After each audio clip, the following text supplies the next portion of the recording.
Hello मेरे प्यारे बच्चों, कैसे हैं आप सब। आशा करते हैं बहुत अच्छे होंगे और आप लोगों की पढ़ाई जो है बहुत अच्छे तरीके से चल रही होगी। मैं संजना, आप लोगों का पसंदीदा चैनल द आरएस के स्टडी पॉइंट, जिस पे हम लेके आए हैं कक्षा 10 की बायोलॉजी का जो पहला लेसन है जैव प्रक्रम का एक नया टॉपिक जो कि हम आप लोगों को बताएंगे। ये वेरी मोस्ट इम्पोर्टेंट टॉपिक है और ये जो टॉपिक हम आज आप लोगों को बताएंगे ये बहुत बार बोर्ड परीक्षा में पूछा जा चुका है और हम लोगों की दृष्टि से ये सन 2027 की जो बोर्ड परीक्षा है उसमें आने की संभावना है।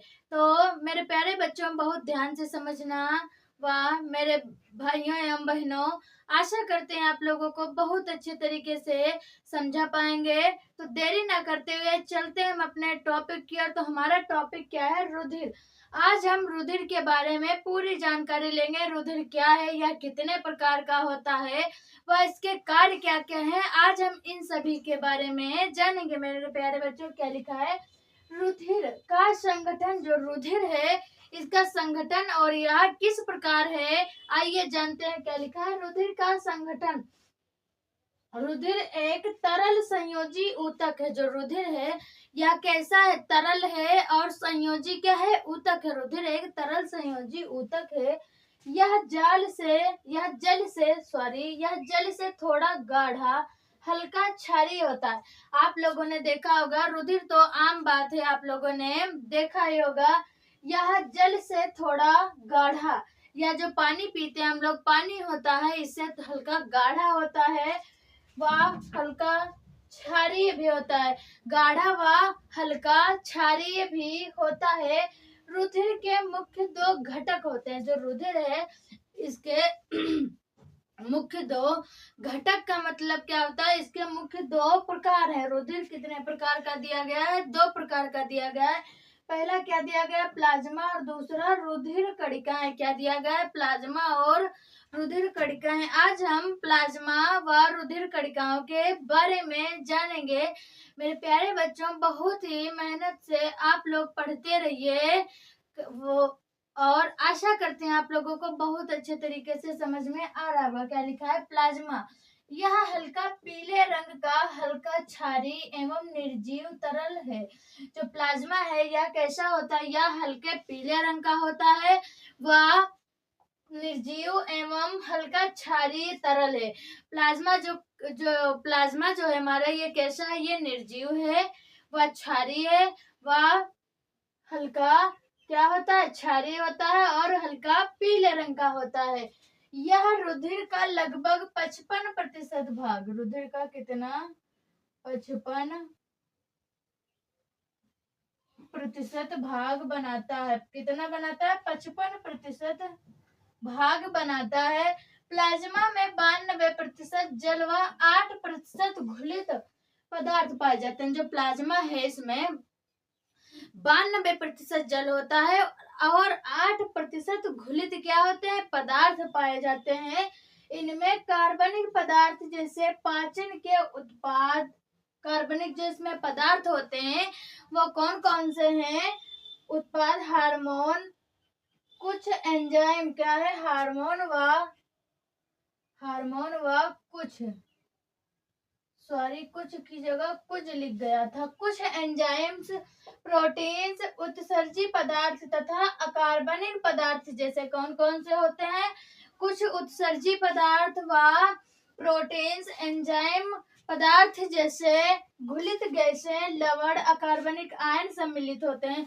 इसमें घुलित गैसें भी होते हैं, लवण होते हैं, व अकार्बनिक जो है आयन भी सम्मिलित होते हैं। मेरे प्यारे बच्चों व मेरे भाइयों बहनों, आशा करते हैं आप लोगों को बहुत अच्छे तरीके से समझ में आ रहा होगा।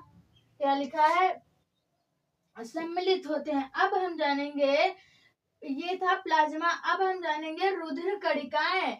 जो रुधिर का दूसरा प्रकार है वो क्या है? रुधिर कणिकाएं। अब हम रुधिर कणिकाओं के बारे में आप लोगों को बताएंगे। क्या लिखा है? रुधिर कणिकाएं या रुधिराणु। रुधिर कणिकाएं या रुधिराणु। जो रुधिर कणिकाएं हैं, रुधिर कणिकाओं को रुधिराणु भी कहते हैं। क्या लिखा है? ये रुधिर का 45% भाग बनाती हैं। जो रुधिराणु है, रुधिर कणिकाएं हैं, ये रुधिर का कितना 45% भाग बनाती हैं। ये 3 प्रकार की होती हैं। जो रुधिर कणिकाएं हैं मेरे प्यारे बच्चों, ये कितने प्रकार की होती हैं? 3 प्रकार की होती हैं। कौन कौन से हैं? पहला तो लाल रुधिर कणिका, दूसरा श्वेत रुधिर कणिका और तीसरा रुधिर प्लेटलेट्स। जो रुधिर प्लेटलेट्स हैं, ये तो आप लोग जानते हैं होंगे। जो प्लेटलेट्स हैं, प्लेटलेट्स हमारी कब घटते हैं? जब हमारे बहुत दिनों से बुखार आता रहता है तो हमारे शरीर की प्लेटलेट्स घट जाते हैं, जिससे कि हमारे शरीर में कमजोरी व बहुत सी समस्याएं आने उत्पन्न हो जाती हैं। क्या लिखा है? रुधिर प्लेटलेट्स। अब हम पहले जानेंगे लाल रुधिर कणिकाओं के बारे में। जो लाल रुधिर कणिकाएं हैं, पहले तो हम इनके बारे में जानेंगे। क्या लिखा है? ये गोलाकार एवं उभयावतल तथा केंद्रक विहीन होती हैं। कैसी होती हैं? ये गोलाकार, उभयावतल तथा केंद्रक विहीन, यानी केंद्रक के विपरीत होती हैं। वह गोलाकार भी होती हैं, वह उभयावतल भी होती हैं। लाल रुधिराणुओं में हीमोग्लोबिन शोषण वर्धक पाया जाता है। जो लाल रुधिराणु है, लाल रुधिर कणिकाएं हैं, इसमें हीमोग्लोबिन तथा शोषण वर्धक पाया जाता है। जो ये हमारा हीमोग्लोबिन शब्द आया है मेरे प्यारे बच्चों, आप लोग जानते होंगे रुधिर का लाल रंग किसके कारण होता है? तो रुधिर का लाल रंग हीमोग्लोबिन के कारण होता है। क्या लिखा है? इसमें हीमोग्लोबिन शोषण वर्धक पाया जाता है। यह ऑक्सीजन वाहक का कार्य करता है। क्या करता है? जो हीमोग्लोबिन है वह शोषण वर्धक है, यह ऑक्सीजन वाहक का कार्य करता है। वेरी मोस्ट इम्पोर्टेंट क्वेश्चन है मेरे प्यारे बच्चों। आशा करते हैं आप लोगों को बहुत अच्छे तरीके से समझ में आ रहा होगा।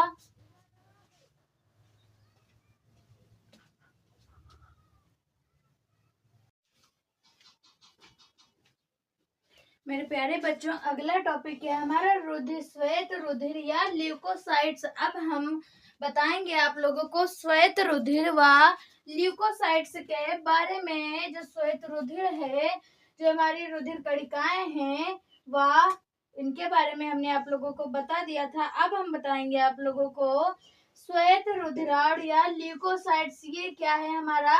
ये रुधिराणु का दूसरा प्रकार है। क्या है? रुधिराणु का दूसरा प्रकार है मेरे प्यारे बच्चों। ये वेरी मोस्ट इम्पोर्टेंट क्वेश्चन है। अब हम बताएंगे आप लोगों को श्वेत रुधिराणु या ल्यूकोसाइट। जो श्वेत रुधिर कणिकाएं हैं, ये हमारे शरीर की बहुत ही रक्षा करती हैं। वह हमारे शरीर में बहुत ही मोस्ट इम्पोर्टेंट, बहुत ही इम्पोर्टेंट है श्वेत रुधिर कणिकाएं, जिन्हें हम लोग WBC के नाम से जानते हैं, व्हाइट ब्लड सेल्स, जिसे हम लोग क्या कहते हैं? White blood cells. ये हमारी क्या है? श्वेत रुधिर कणिकाएं। आइए जानते हैं इनके बारे में। क्या लिखा है? इनकी संख्या 6000 से 10,000 प्रति घन मिमी होती है। जो श्वेत रुधिर कणिकाएं हैं, इनकी संख्या हमारे शरीर में 6000 से 10,000 तक प्रति घन मिमी होती हैं। ये केंद्रक युक्त अमीबा सदृश तथा रंगहीन, जो केंद्रक युक्त अमीबा है, सदृश तथा रंगहीन होते हैं। श्वेत रुधिराणु 2 प्रकार के होते हैं। कितने प्रकार के होते हैं श्वेत रुधिराणु? श्वेत रुधिराणु 2 प्रकार के होते हैं।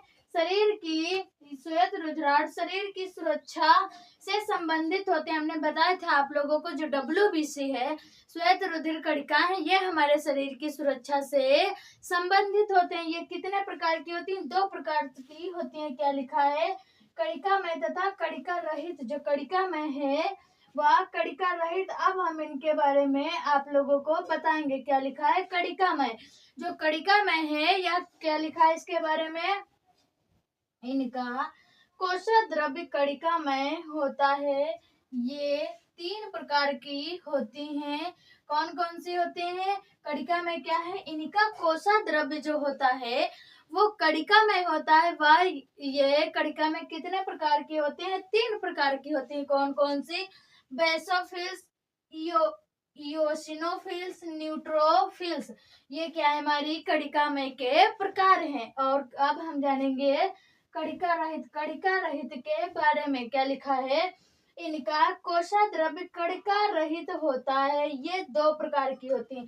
जो इनका कोशाद्रव्य है वो कैसा होता है, कणिका रहित होता है। और ये कितने प्रकार की होती है, दो प्रकार की होती है। कौन कौन सी, लिम्फोसाइट्स तथा मोनोसाइट्स। कौन कौन सी, लिम्फोसाइट्स तथा मोनोसाइट्स। ये था हमारा श्वेत रुधिराणु या ल्यूकोसाइट्स। अब हम बताएंगे आप लोगों को रुधिर प्लेटलेट। रुधिर प्लेटलेट जो है ये बहुत ही अच्छा व हमारे शरीर के लिए महत्वपूर्ण प्रकार का, एक प्रकार से समझ लिए महत्वपूर्ण प्रकार का, हमारे शरीर में बहुत महत्वपूर्ण प्रकार की भूमिका निभाता है।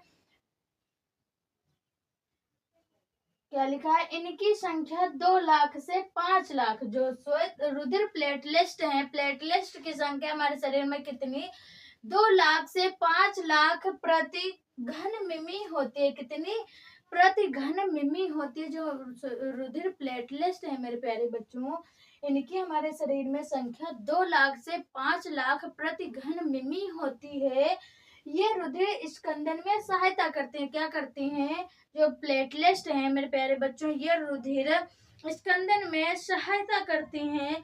आशा करते हैं आप लोगों को बहुत अच्छे तरीके से ये समझ में आ गया होगा। ये जो इतने टॉपिक हमने आप लोगों को बताए हैं, ये वेरी मोस्ट इम्पोर्टेंट टॉपिक है। वेरी मोस्ट इम्पोर्टेंट टॉपिक सन 2027। जो मेरे प्यारे बच्चे, जो मेरे भाई व बहनें एग्जाम देने जा रहे हैं, उनके लिए बहुत ही मोस्ट इम्पोर्टेंट क्वेश्चन है। आशा करते हैं आप लोगों को समझ में आ गया। अब हम बताएंगे आप लोगों को रुधिर के कार्य। जो रक्त रुधिर है, इसका हमारे शरीर में किस प्रकार ये कार्य करता है, व इसके कौन कौन से कार्य हैं, तो ये हम रफ करने जा रहे हैं। आप लोग स्क्रीनशॉट ले लीजिए।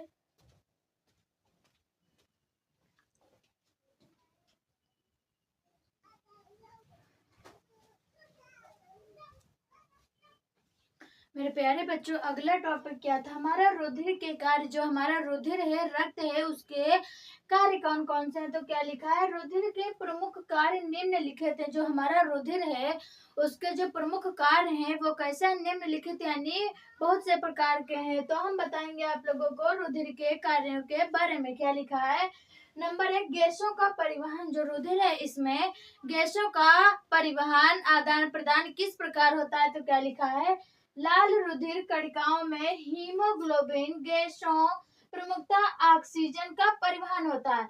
जो गैसों का परिवहन है, जो लाल रुधिर कणिकाएं हैं, जो हीमोग्लोबिन है, उसमें प्रमुखता ऑक्सीजन का क्या होता है, परिवहन होता है। आगे क्या लिखा है, ऑक्सीजन जैसी गैसों का परिवहन होता है। आगे क्या लिखा है, पोषक पदार्थों का परिवहन। जो पोषक पदार्थ हैं, उनका परिवहन किस प्रकार होता है मेरे प्यारे बच्चों, वेरी मोस्ट इम्पोर्टेंट क्वेश्चन है। क्या लिखा है, आंत से अवशोषित भोज्य पदार्थ रुधिर द्वारा ऊतकों में पहुंचाए जाते हैं। जो आंत से अवशोषित होते हैं भोज्य पदार्थ, उनका रुधिर द्वारा क्या होता है, ऊतकों में पहुंचाए जाते हैं। अब क्या है, उत्सर्जी पदार्थों का परिवहन। तो क्या लिखा है, उत्सर्जी पदार्थों को रुधिर, उत्सर्जी पदार्थों को रुधिर के द्वारा उत्सर्जी अंग वृक्क में क्या होता है, उत्सर्जी अंग द्वारा क्या होता है, वृक्क में पहुंचा देता है। वृक्क में पहुंचा देता है।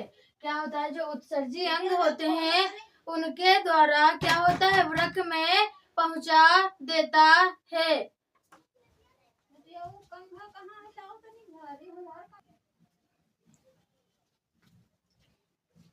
आगे क्या लिखा है, शरीर ताप नियंत्रण एवं नियमन। जो शरीर का ताप है उसका नियंत्रण एवं नियमन, जो रुधिर का कार्य है वो रुधिर किस प्रकार करता है, शरीर के ताप का नियंत्रण एवं नियमन। तो क्या लिखा है, रुधिर शरीर के सभी भागों में, क्या लिखेंगे, रुधिर शरीर के सभी भागों में, रुधिर जो है शरीर के सभी भागों में ताप को समान बनाए रखने का कार्य करता है। भागों में ताप को समान बनाए रखने का कार्य करता है। जो रुधिर है हमारा, यह शरीर के सभी भागों में ताप को समान बनाए रखने का कार्य करता है। अगला क्या लिखा है, अन्य पदार्थों का परिवहन। जो अन्य पदार्थ होते हैं उनका परिवहन कैसे होते हैं, तो क्या लिखेंगे, रुधिर हार्मोन्स। मेरे प्यारे बच्चों, आप लोग ऐसे ही मेहनत करते रहिए। वो कहते हैं ना, मिल जाएगी मंजिल भटकते भटकते, मिल जाएगी यूं ही मंजिल भटकते भटकते, गुमराह तो वो हैं जो घर से निकले ही नहीं हैं। मेरे प्यारे बच्चों व भाइयों बहनों, आप लोग ऐसे ही मेहनत करते ले रहिए। क्या लिखा है, रुधिर हार्मोन्स, एंजाइम्स, एंटीबॉडीज आदि। क्या करता है, रुधिर हार्मोन्स, एंजाइम्स, एंटीबॉडीज,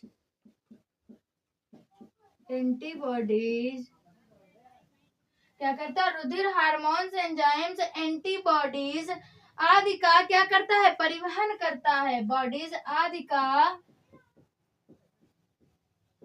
परिवहन करता है।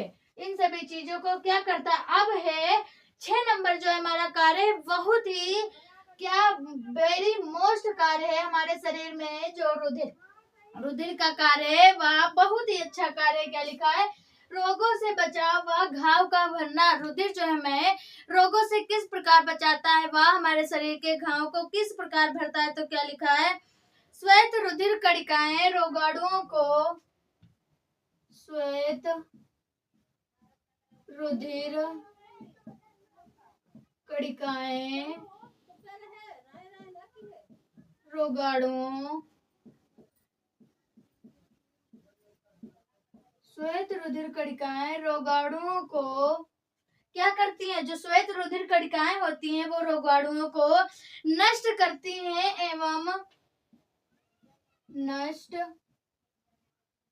करती हैं। जो श्वेत रुधिर कणिकाएं होती हैं वो हमारे शरीर में रोगाणुओं को नष्ट करती हैं और रुधिर एंटीबॉडीज बनाकर शरीर की सुरक्षा करते हैं। क्या करते हैं, रुधिर एंटी बॉडीज बनाकर शरीर की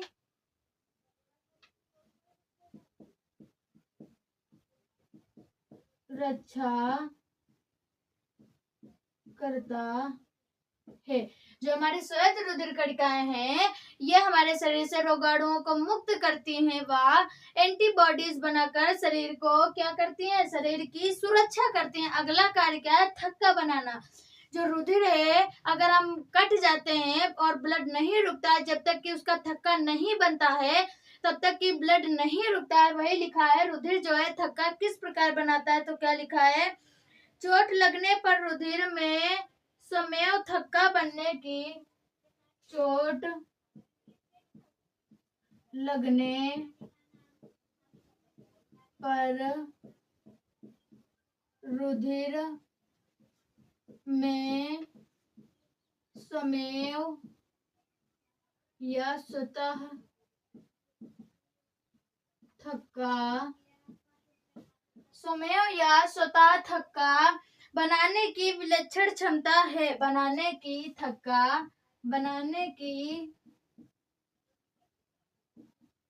विलक्षण क्षमता है। क्या है? जो हमारा शरीर है जिसमें चोट लग जाने पर रुधिर में क्या होता है? स्वमेव यानी स्वतः थक्का बनाने की क्या होती है? क्षमता है। आगे क्या लिखा है? जिससे रुधिर का बहना रुक जाता है। जिससे क्या होता है? जिससे रुधिर का बहना रुक जाता है।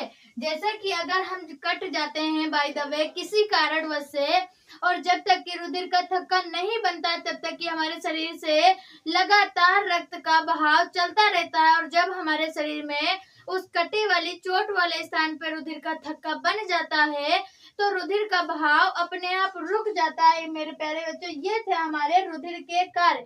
रुधिर के हमने 7 कार्य बताए हैं। आशा करते हैं आप लोगों को बहुत अच्छे तरीके से समझ में आ गए होंगे। अब हम बताएंगे आप लोगों को केशिकाएं। जो केशिकाएं होती हैं यह किस प्रकार की होती हैं, आइए जानते हैं उनके बारे में। बहुत ही मोस्ट इम्पोर्टेंट क्वेश्चन है। क्या लिखा? केशिकाएं बारंबार विभाजित होकर केशिकाएं जो है हमारी वो बारंबार विभाजित होकर अत्यधिक महीन केशिकाएं क्या करती हैं? केशिकाओं को बनाती हैं। बारंबार विभाजित होकर अत्यधिक महीन केशिकाओं को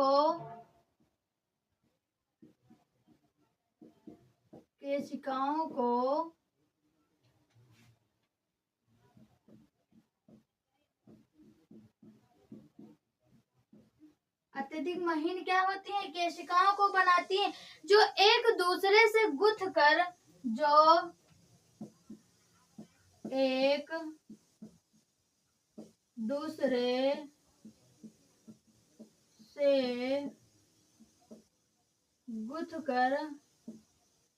क्या करती हैं? गुथ कर एक घना सा जाल बनाती है। गुथ कर एक घना सा जाल बनाती हैं। जो केशिकाएं होती हैं वो एक दूसरे से गुथ कर एक घना सा जाल बनाती हैं। केशिकाएं उन ऊतकों व अंगों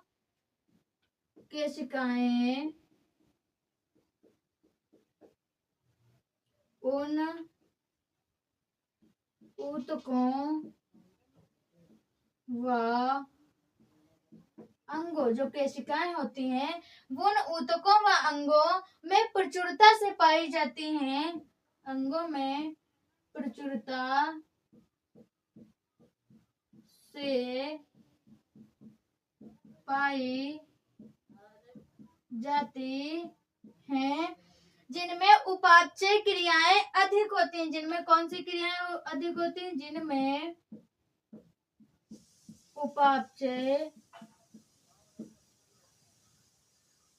उपापचय क्रियाएं अधिक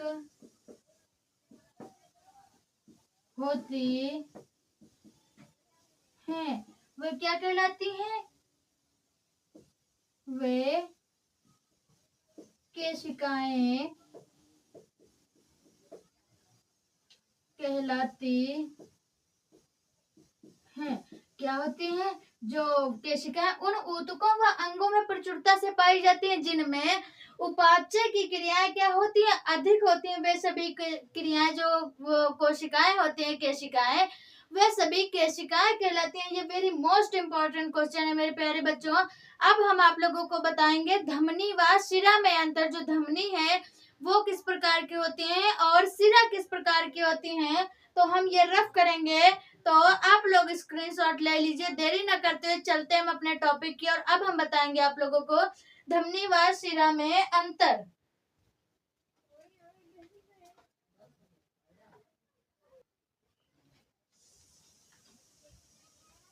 मेरे प्यारे बच्चों, अगला क्वेश्चन क्या है हमारा, धमनी व शिरा में अंतर। जो धमनी है और शिरा है, इनके दोनों के बीच में अंतर क्या है आप लोगों को बताएंगे। ये वेरी मोस्ट इम्पोर्टेंट क्वेश्चन है और ये बहुत बार पूछा जा चुका है। हम आशा करते हैं अब की अगली बार जो सन 2027 के बोर्ड एग्जाम है उसमें भी पूछे जाने की संभावना है। तो क्या लिखा है धमनी में, क्या लिखा है, धमनी में रुधिर सदैव विपरीत दिशा में बहता है। जो धमनी होती है उनमें जो रुधिर होता है वो सदैव विपरीत दिशा में बहती है, यानी हृदय के उल्टी दिशा में बहती हैं। और शिरा में क्या होता है, शिरा में रुधिर सदैव हृदय की ओर बहता है। आप लोग ऐसा समझ लीजिए, अगर आपने धमनी याद कर लिया तो शिरा अपने आप याद हो जाएगा। शिरा में उसका अपोजिट यानी कि उसी का उल्टा होता है। अगर धमनियों में हृदय की ओर, अगर धमनियों में रुधिर विपरीत दिशा में बहता है तो शिराओं में रुधिर हृदय की ओर बहता है। दूसरा अंतर क्या है, धमनियों की दीवारें अत्यधिक मोटी तथा लचीली होती हैं। जो धमनियां होती हैं इनकी दीवारें अत्यधिक मोटी तथा लचीली होती हैं और जो शिराएं हैं इनकी दीवारें अत्यधिक पतली तथा कम लचीली होती हैं। क्या होती है, शिराओं की दीवारें अत्यधिक पतली तथा कम लचीली होती हैं। तीसरा अंतर क्या है, धमनियों में कपाट नहीं पाए जाते। क्या होते हैं, धमनियों में कपाट नहीं पाए जाते हैं। वह शिराओं में थोड़ी थोड़ी, क्या लिखा है, शिराओं में थोड़ी थोड़ी दूरी पर कपाट पाए जाते हैं। जो शिराएं होती हैं इनमें थोड़ी थोड़ी दूरी पर क्या होते हैं, कपाट पाए जाते हैं। मेरे प्यारे बच्चों बहुत ही ध्यान से पढ़ना। अगला अंतर क्या लिखा है, ये प्रायः त्वचा की गहराई में स्थित होती हैं। जो धमनियां होती हैं वो त्वचा की गहराई में स्थित होती हैं और जो शिराएं हैं ये प्रायः त्वचा के समीप स्थित होती है। मेरे प्यारे बच्चों, ये वेरी मोस्ट इम्पोर्टेंट क्वेश्चन है, very most important question, very most important question है सन 2027 के लिए। जो मेरे प्यारे बच्चे, मेरे बड़े भाई व बहने सन 2027 में एग्जाम देने जा रहे हैं उनके लिए वेरी मोस्ट इम्पोर्टेंट क्वेश्चन है। अब हम बताएंगे आप लोगों को रुधिर तथा लसिका में अंतर। जो रुधिर है वो किस प्रकार का होता है और लसिका किस प्रकार की होती है, तो आइए जानते हैं। क्या लिखेंगे, रुधिर का रंग लाल होता है। जो रुधिर है इसका रंग लाल होता है, वह लसिका का रंग सफेद होता है। क्या होता है, लसिका का रंग सफेद होता है। जो हमारी लसिका है इसका रंग कैसा होता है, सफेद होता है। अब हम बताएंगे रुधिर में क्या होता है, रुधिर में लाल रुधिराणु पाए जाते हैं। रुधिर में लाल रुधिराणु पाए जाते हैं। और लसिका में क्या होता है, लसिका में लाल रुधिराणु नहीं पाए जाते हैं। क्या लिखेंगे, लसिका में लाल रुधिराणु नहीं पाए जाते हैं। जो हमारी लसिका है इसमें लाल रुधिराणु नहीं पाए जाते। अब अगला अंतर क्या है, रुधिर प्रवाह द्विदिशीय व तीव्र गति से होता है। क्या लिखेंगे, रुधिर प्रवाह, रुधिर का प्रवाह द्विदिशीय व तीव्र होता है। रुधिर का प्रवाह यानी दो दिशाओं में बहता है। रुधिर का प्रवाह द्विदिशीय द्विदिशीय एवं तीव्र होता है। और लसिका में क्या होता है, प्रवाह केवल हृदय की ओर वह एक दिशीय व धीमा होता है। लसिका का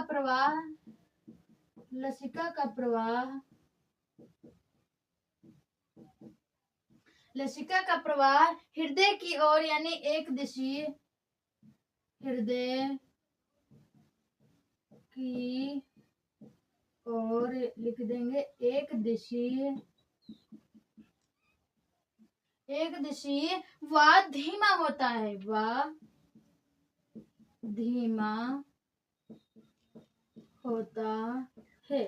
अगला क्या है हमारा, अगला है ऑक्सीजन तथा पोषक। रुधिर में क्या लिखेंगे, ऑक्सीजन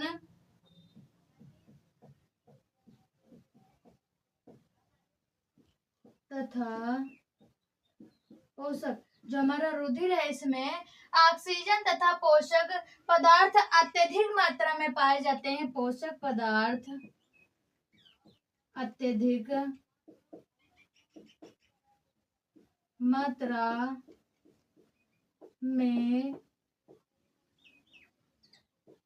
पाए जाते हैं। और लसिका में क्या लिखेंगे, उत्सर्जी पदार्थों की मात्रा अपेक्षाकृत, उत्सर्जी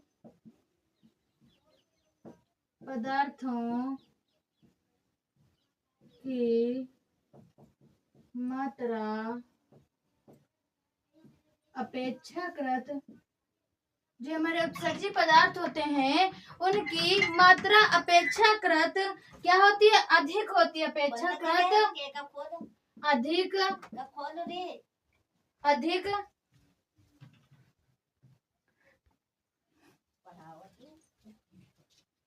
अपेक्षाकृत क्या होती है, अधिक होती है। आशा करते हैं मेरे प्यारे बच्चों ये जो टॉपिक हमने बताया आप लोगों को बहुत अच्छे तरीके से समझ में आ रहे होंगे। तो थैंक यू मेरे प्यारे बच्चों, ऐसे ही मेरे चैनल को सपोर्ट करते रहिए। मेरा channel the RSK study point आप लोगों को बहुत अच्छे तरीके से समझ में आया होगा। तो तब तक के लिए धन्यवाद, प्रणाम, राधे राधे। मिलते हैं आप लोगों को अगली वीडियो में अगले टॉपिक के साथ।